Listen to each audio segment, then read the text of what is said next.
यह है पवित्र नर्मदा नदी, जो भारत की सबसे प्राचीन नदियों में से एक है। स्कंद पुराण में कहा गया है कि मां गंगा में स्नान करने से जो पुण्य मिलता है, वही पुण्य मां नर्मदा के पावन दर्शन मात्र से ही प्राप्त हो जाता है। ओंकारेश्वर, जहां भगवान शिव ने राजा मंधाता की अथक तपस्या से प्रसन्न होकर नर्मदा नदी के पवित्र तट पर स्वयं को ज्योतिर्लिंग रूप में प्रकट किया।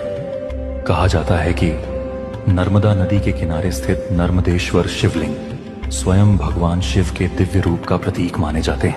यह है पवित्र नर्मदा नदी, जो भारत की सबसे प्राचीन नदियों में से एक है। स्कंद पुराण में कहा गया है कि मां गंगा में स्नान करने से जो पुण्य मिलता है, वही पुण्य मां नर्मदा के पावन दर्शन मात्र से ही प्राप्त हो जाता है।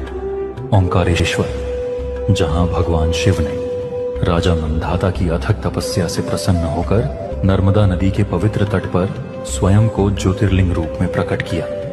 कहा जाता है कि नर्मदा नदी के किनारे स्थित नर्मदेश्वर शिवलिंग स्वयं भगवान शिव के दिव्य रूप का प्रतीक माने जाते हैं। यह है पवित्र नर्मदा नदी, जो भारत की सबसे प्राचीन नदियों में से एक है। स्कंद पुराण में कहा गया है कि मां गंगा में स्नान करने से जो पुण्य मिलता है, वही पुण्य मां नर्मदा के पावन दर्शन मात्र से ही प्राप्त हो जाता है।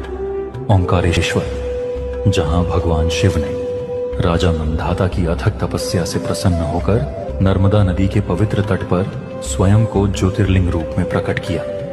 कहा जाता है कि नर्मदा नदी के किनारे स्थित नर्मदेश्वर शिवलिंग स्वयं भगवान शिव के दिव्य रूप का प्रतीक माने जाते हैं।